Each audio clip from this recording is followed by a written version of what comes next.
It's time for the North Idaho Prepcast on IdahoSports.com. That's right. Welcome in another edition of the North Idaho Prepcast on IdahoSports.com, where we are breaking down District 1 and 2 activities each and every week in the great state of Idaho. Brandon Baney, joined by our resident North Idaho district expert, Ryan Scaggs. What's up, Scaggs? What's going on, man? That's the new intro, huh? Oh, yeah. Yes, I told you, prepare to be underwhelmed by the new intro. I was like, I miss Wayne Zubak now. I know. We had to go with a different voice, a little bit different music, a little edgier, I thought, but yeah, it matches my personality, I guess, huh? Yeah, it's kind of got that grunge feel to it, which fits North Idaho well. Yeah, sitting in my room and asking for mom to get me some meatloaf. That's right. I'm done with my segment. Oh, that's funny. That's good stuff. Well, let's dive right into it and let's talk about what happened in week 0. There was some stuff going on, not a ton. We're really going to get into it. This is kind of like the first official week for everybody. Almost every school and every sport will be competing at some point over the next couple of days. But let's look back at week 0. There were 2 football games going on up north. Let's talk about the one that ended first because it kicked off first, and that was Lakeland going to Montana Tech University in Butte, Montana, and shutting out the Preston Indians 28-0. They looked pretty impressive. Yeah, and we talked about, John Cornish going into that game of the running game is going to pace that offense, and that was certainly exactly what showed up. I said that he's usually good for a 50-yarder a game, and I think he had a 48-yarder for a touchdown, so I was pretty good on my prognostication going into that game. But, Lakeland looked solid. I know that Preston's down a little bit this year, but that's still a great first-week win for Lakeland and that new staff, and a great opportunity for the Hawks to get something rolling, playing a decent Lake City team this weekend. Yeah, John Cornish had 3 touchdowns on runs of 22, 45, and 60 yards. He popped so I was right. I said he was good for, he had a 60. I knew he had the 40-yarder. I didn't see that 60-yarder. So I was right. Yes, 60-yard score. John Cornish is such a speedster. It's going to be exciting to watch Lakeland as the season goes along. And yes, they are 1-0 to start the year. The other neutral site game for football featured Coeur d'Alene taking on Rigby. They met at the University of Montana's Washington Grizzly Stadium. I was on the call for that game. We had Cale Edwards, former Coeur d'Alene quarterback and safety, current Montana defensive end. They moved him all the way up to DN now. He started as a linebacker. Now they got him on the D line, but he joined us at halftime for a quick conversation, which was awesome. And that was about the only highlight of the night for Coeur d'Alene in terms of, they got shut out. The offense, it was hard for them to move the ball at times. The pass protection, a couple of times, like a Rigby rusher came off the edge completely unblocked. So, miscommunication maybe up front in terms of blocking. But we have to remember that Rigby is the defending 5A champ. They've won 2 of the last 3, and they can make a lot of good teams look not so good. I still think Coeur d'Alene's going to be just fine, but they definitely have a couple of things to clean up. Yeah, I mean, it was kind of a mirror of what we saw last year. I think beginning of the year, a little bit slow start, sluggish, looking pseudo discombobulated. But I think, they should get things moving, I think, in the right direction. But the league schedule is not going to do them any favors, and some of their non-conference games are extremely tough too up here as well. So there could be a little bit of a learning curve for the Vikes going into this season. I think they, with so many young starters on both sides of the ball, later on in the year they could be definitely a dangerous team. But I think it's going to take some time, kind of getting that traction moving to get things going. Yeah, turnovers plagued Coeur d'Alene. They threw an interception, and then they lost 3 fumbles as well. And the key to the game, I thought, was right before halftime. Rigby was up 10-0. They were marching down the field. They are like inside the 15-yard line, and boom, they throw an interception. Reed Bartholt, Coeur d'Alene linebacker, picks off the pass, and you're like, okay, the Vikings got to stop. There's about 3 minutes left, and then Coeur d'Alene put together their best drive of the night, and they marched it all the way down inside the Rigby 10-yard line. But that's where Jamison Kizar tried to force a throw into a tight window, ended up being intercepted. And so instead of 10-7 at halftime, maybe it was 10-0 with Rigby getting the ball to start the second half. And from there, it was kind of over. One positive for Coeur d'Alene is 11 different guys caught a pass on offense. Now, I'm not sure anybody had more than the one reception. Maybe one or two guys had 2 catches, but they spread the ball out. And I think that's how it's going to have to be for Coeur d'Alene this year. There's not that Cameron Cope that you can say, all right, we're going to feed you the ball 5 or 6 times. The gunner Julio isn't there. It's going to be a communal effort. They're going to need everybody to step up. Yeah, and you don't have guys that can stretch the field on the outside either, like they did last year. And it'll be interesting. I mean, it's going to have to be by committee. I think week to week, a different guy is going to have to step up. It's a learning curve. Like I said, you look at this team, it's like they could surprise people down the stretch. But as far as like state championship team, I'm just not getting that vibe. But I definitely think they can be competitive in every week. It's just kind of, can they put the compilation of all the moving parts together, on a given week to get things moving forward. Right. So we'll keep an eye on Coeur d'Alene. It doesn't get any easier this week. They go to Rocky Mountain to play the consensus #1 team in 5A football. That's a tough game. Rigby, Rocky back to back. You're playing murderers a row. Yeah, seriously. That's probably the top 2 teams in terms of absolutely what you're going to see. Meridian's going to have something to say about that too. They're tough this year as well. I don't think there's any Meridian fans listening, but to me, they're still too inconsistent. They did this last year too. They had these impressive games, and then they would, kind of sleepwalk through others. So I'm not totally sold on them yet, but we'll keep an eye on it. But yeah, Coeur d'Alene, tough matchup, but we'll see how they do on the road this week. Let's talk soccer real quick. Last week was the opening weekend of soccer, and there was some like impressive individual performances certainly, but some really interesting team performances as well. Yes. I feel like we got to start with those Coeur d'Alene. That's what had me snickering. It wasn't the sport of soccer itself. It was what we were about to talk about. Well, appropriately enough, there were a lot of football scores in terms of the soccer games. In boys soccer, Timberlake beat Priest River 14-0. Coeur d'Alene beat Post Falls 7-0. On the girls' side, you had Coeur d'Alene Charter shut out Grangeville 22-0. Let's talk about this Coeur d'Alene Charter girls soccer team because they're loaded. They have a great coach in Stacy Smith. She's one of the best in the state, and they obviously, state didn't go the way they wanted it to last year, but they brought back so many incredible players. Rebecca Hines might be the best player in the state, in my opinion. She's so phenomenal. And so Coeur d'Alene Charter beats Grangeville 22-0. And you're thinking, boy, they're running up the score. They really weren't. They were playing everybody equally. 6 different players scored a hat trick. And you're playing on a fast track. You're playing in late summer. It's the team speed's going to kill. I think at this point in the year, conditioning certainly plays into it as well. But just the depth of that roster is, they'd compete in the IEL 4A and 5A for sure, without a doubt. That team is just deep. So yeah, the charter team is great. And I think there's a little bit of up and comings for everybody this year after what happened to state last year. I think you kind of hit on it there, that there's a little bit of an axe to grind and some unfinished business. I kind of see this to be a continuing theme throughout this fall. Coeur d'Alene Press had a nice write-up about it. New school record for Coeur d'Alene Charter, 22 goals in one game. And here are the 6 players that scored a hat trick. Maddie Daigle, Rebecca Hines, Regan Miney, Sophia Pepin, Alexa Shepard, Cadence Wilson. And not only did Hines have the 3 goals and the hat trick, she dished out 3 assists as well. So she did it all. Yeah. Well, this team with the depth and talent they have, and it's like, okay, you talk about 22 goals in a game. I think that there's a few teams in the IEL and in the 4A statewide that may not have had that many goals the entire season. I could name a few offhand that I know for a fact that's the true stat. So to be able to do that is pretty outstanding. And it's going to be, I think it's obviously going to be, they're the team to beat in the 3A ranks this year, but it'll be interesting to see how things kind of move forward.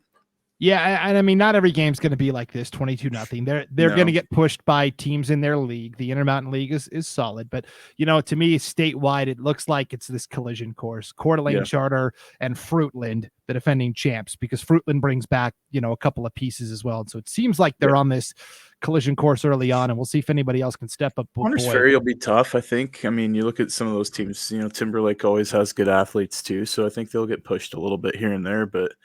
Yeah, I think that the big push is going to come, at the end of the year for sure.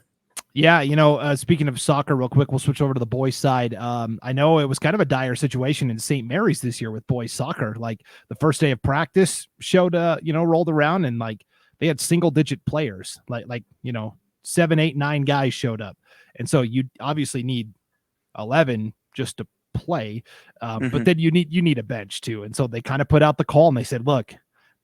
We've got all these seniors that want to finish up their soccer career, but we need more bodies. Let's hit the trails and try to get some kids out for the soccer team. And they did get enough to at least field the lineup, but depth is going to be a problem for them this year. So, but I was happy to see at least that they got enough kids out to. Yeah, they were at least able to field a team for the season. Yes. Is the big piece there. Yeah, for sure. For sure. And then one last boys soccer note: Coeur d'Alene beat Post Falls 7-0. We talked about they're jumping right out of the gate with league games. This was over the weekend. Cooper Prohaska. Oh, bless you. Thank you. Yeah, this is live, folks. This is not going to be edited. There's no sneeze button. Yeah. Yeah, and there's our title. There's no sneeze button. So Coeur d'Alene scored 7 goals as a team. 6 of the 7 came from Cooper Prohaska. So that was 6 goals in one game. That was definitely the top performance statewide over the last week, which was that's just a gaudy stat. Yeah, right. It's pretty incredible. And then Lake City beat Post Falls or Lewiston earlier this week as well in girls soccer. So the 5A Timberwolves are off and running as well, and they look solid again as well. So that's kind of what's going on with soccer. Let's talk about volleyball. I got a lot of people asking me questions about, hey, we haven't seen or heard anything about volleyball. What's going on? And my answer to that is, well, they haven't played yet. There hasn't been anything to talk about but here we are. Finally, they are competing. Most volleyball teams are competing for the first time this weekend. We're going to publish it after we record this Prepcast, but by the time people are listening to this, the first coaches poll of the year came out for volleyball. And so let's take a look at how North Idaho is stacking up in terms of preseason expectations. In the 5A poll, and these polls were all over the place. There was 70% of the schools getting votes in this first one. But in the 5A poll, Post Falls picked 3rd. Good respect for the Trojans. That is. Because I was going to say Lake City might be one of the teams to watch as well. So it's the Trojans showing up at number 3 is some definite respect for that program. And I know they've got a great coaching staff too. But yeah, it'll be interesting to see how things shake up this season. It's going to be a competitive conference. I really do see that league being very, very competitive. Yeah, kind of like it was in basketball, girls basketball last year, where I think Post Falls, Lake City, Coeur d'Alene are all going to be right there, kind of beating up on each other throughout for the year. Sure. Yeah, Lake City could sneak a game or two out of there too. So certainly don't want to slight the Bengals by any means either. Sure. Lake City and Coeur d'Alene also received votes in the 5A poll. In the 4A poll, nobody in the top 5, but Sandpoint and Moscow both received votes. And it wasn't that long ago that Lakeland was not only the class of the IEL, but the class of 4A. And they champs 2-3 years ago. Yes, we're not that far removed. And so, I always think about that in the back of my head, but Lakeland didn't catch any votes in this preseason poll, but they have a good history. So I always keep an eye on them. They've got athletes. They're young, but they've got some good athletes. I think that, the IEL is going to be competitive, both 5A and 4A. The combined schedule is obviously still, you look at it, but you look at what's the changes have happened in 3A now with only 2 schools at 3A up here.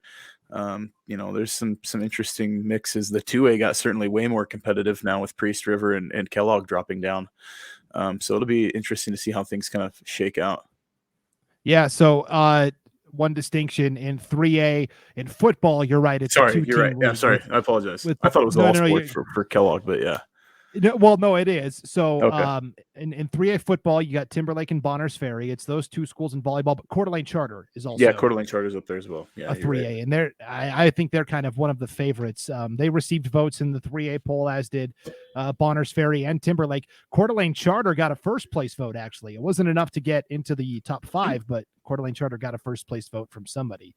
I'm trying to avoid this like glare coming off of my desk, so adjusting. That's why I keep moving around. So, well, hey, friendly reminder: you can get this podcast a couple of different ways each and every week. Audio only at our site, IdahoSports.com, and wherever you download your podcasts. Video version, if you want to see the glare that Ryan's talking about, you can check. I'm absolutely glowing. Yes. If you want to see the glow around Ryan Scaggs, you can check out the video version of this podcast on the IdahoSports.com YouTube channel or Facebook page. In the 2A volleyball poll, nobody hit the top 5. Kellogg received votes. St. Mary's received votes as well.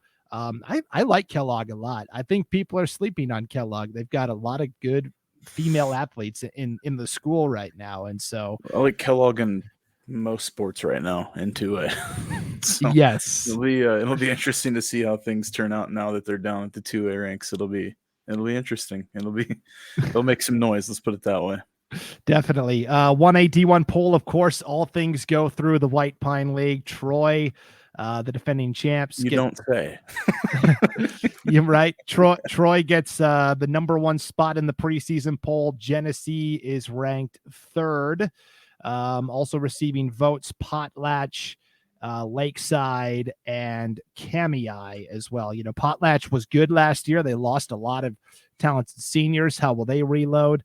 Genesee always has a good program, and Troy, of course, Coach Blazer does a great job up there. So we'll keep an eye on that. And then the 1A D2s, nobody ranked in the top 5, but Kendrick and Deary both received votes. They'll be there.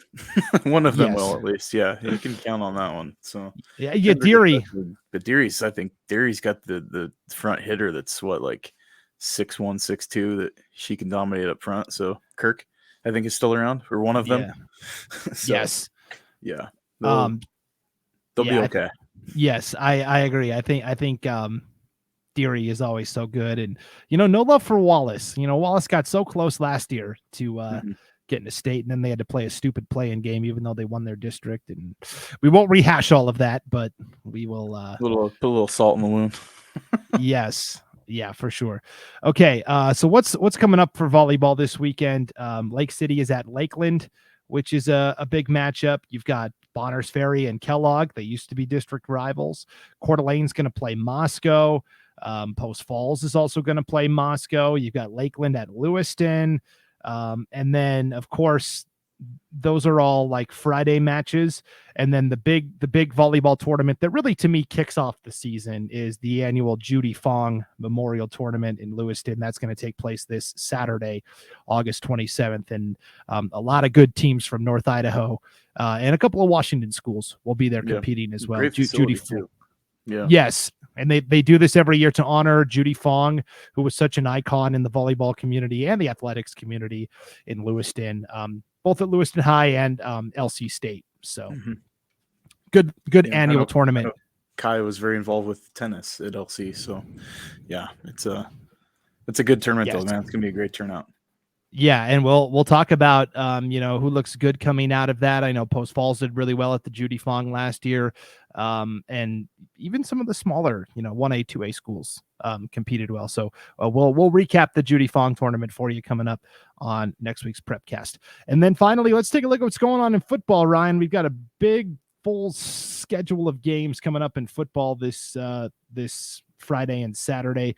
I think we have to start with the Rocky Mountain Rumble. This is a signature event where it's Idaho's best against Utah's best. 8 Idaho schools, 8 Utah schools, biggest field we've ever had for the Rocky Mountain Rumble. Once again, we will be bringing you every single game on IdahoSports.com. But of note to local fans up north will be Sandpoint taking on Alta, Utah. Yeah, that's going to be a dandy of a ball game too. there's some connections in that game too that kind of fall behind the scenes that many don't know.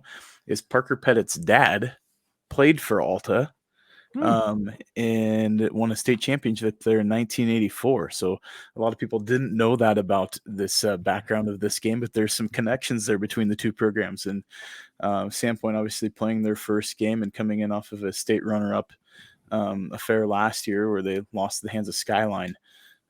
It's going to be a test early for the Bulldogs, but they've got, a lot of returners coming back, guys that, started last year that were all state players. You look at like West Benefield and Laybourne and Wyland Durrell up front. And then you've got, other guys that are in the mix. I look at one of the guys to watch is going to be Brewster in the backfield. He's going to be good. I think he's a solid little running back.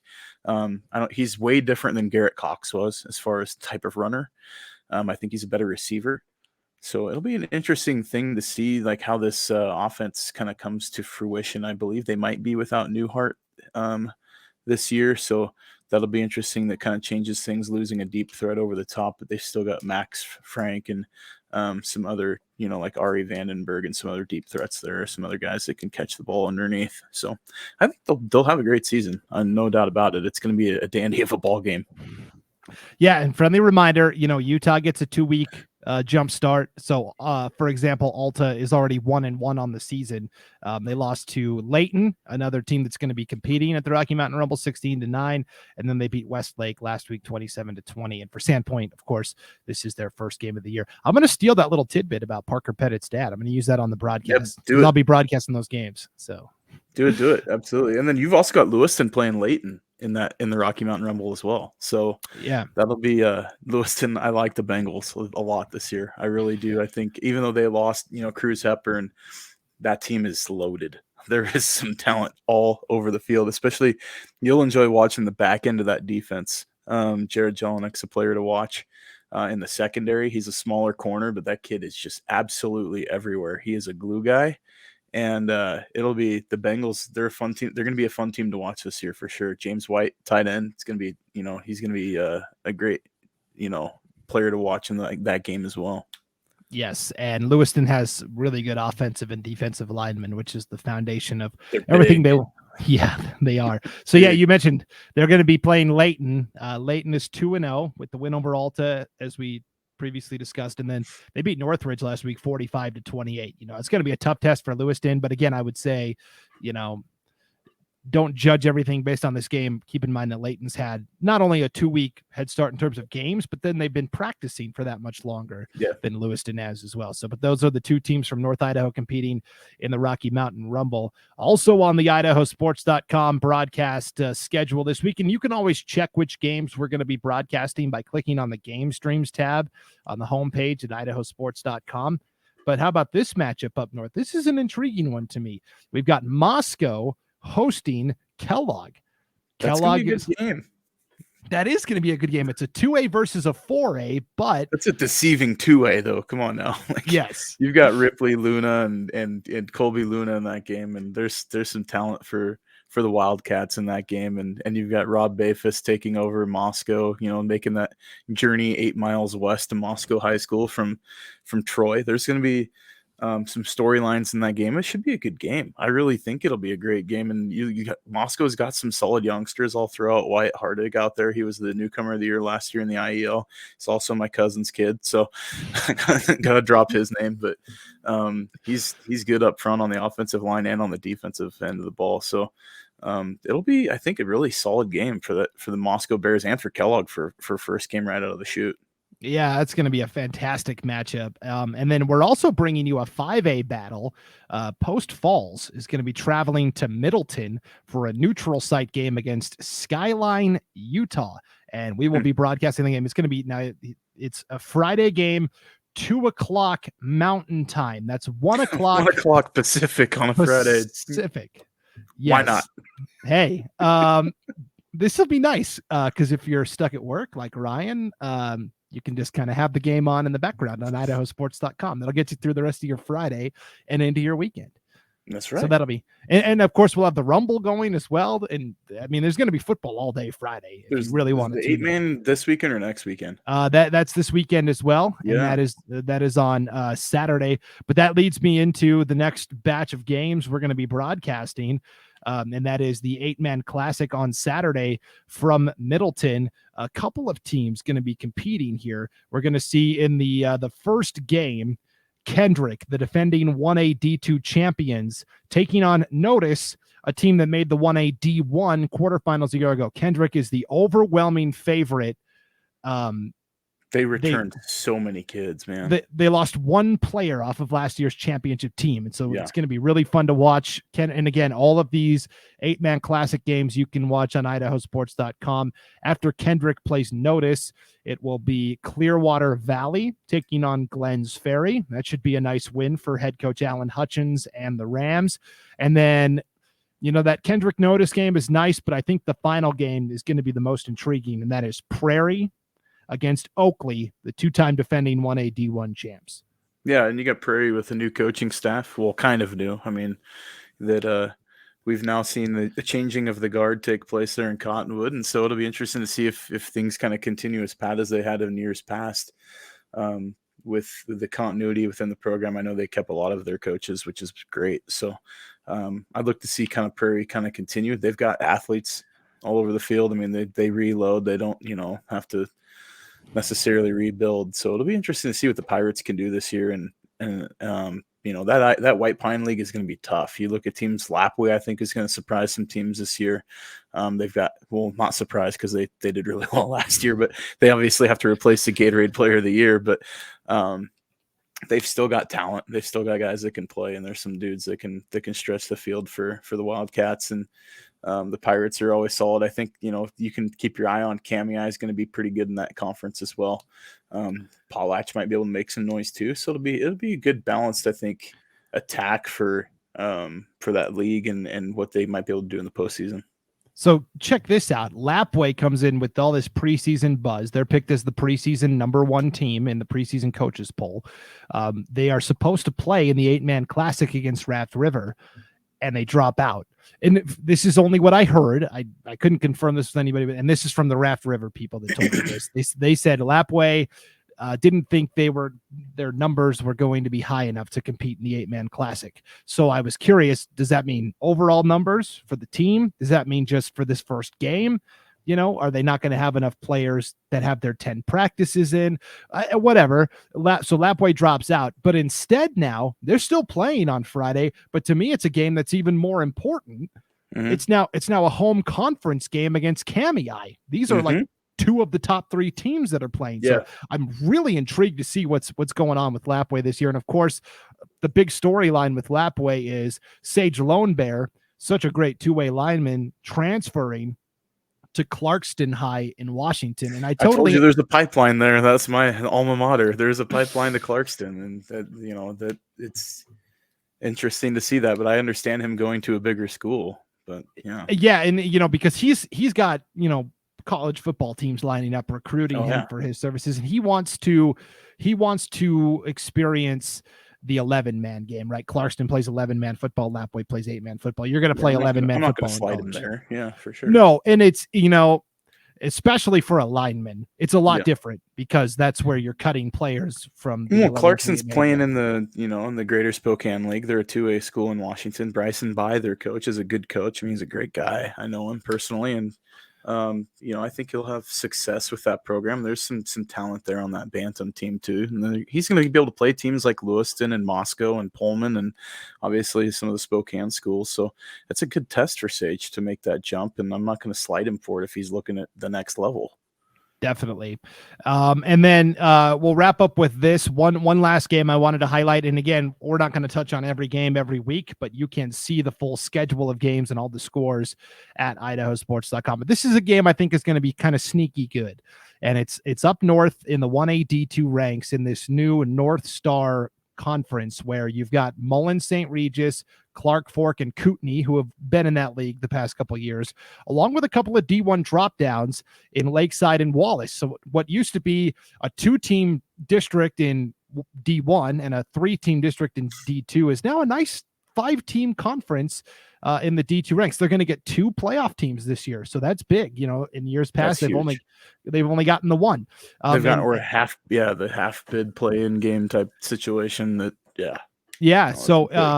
And it all starts with Friday night. Clark Fork is at Lakeside, and this is our first, because Clark Fork has been the second team behind Mullen St. Regis the past couple of years, and Lakeside has been pretty good in there. So this will be an early one to see, okay, where does Lakeside stack up with a Clark Fork? Going to be really fun. I want to say that game is on the new field there in Worley.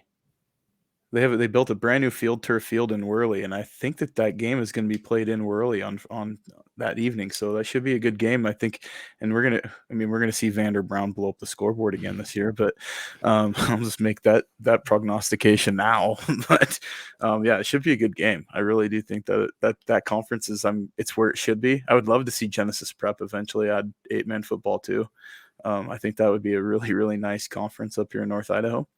But it'll be interesting to see how things kind of progress forward with this conference in its inaugural season with 5 teams. Yeah, definitely. In Lakeside, bringing in a new head coach in Tyler Petty, formerly coached at Potlatch, still coaches the Potlatch baseball team because Lakeside doesn't have a baseball team, so why not? And longtime coach Chris Dorman retired this past year, so we'll see how the Tyler Petty era goes at Lakeside as well. But man, it's an appetizing spread of games. We're going to have several North Idaho teams featured on IdahoSports.com this weekend, and the goal moving forward is to try and showcase some of these North Idaho teams. That's all dependent upon the schools allowing us to come. But you've got a South Fremont coming up to Timberlake. There's some other games kind of under the radar too that are going to be great ones, like Lake City and Lakeland is going to be a great game that we talked about earlier. So there's a lot of stuff on the schedule this weekend that's going to be exciting to see. Definitely. And we'll be back again next week to break it all down and talk about it once again. But for now, that'll do it for this week's edition of the North Idaho Prepcast. For Ryan Scaggs, I'm Brandon Baney. Thanks for tuning in, and we'll see you next time on IdahoSports.com.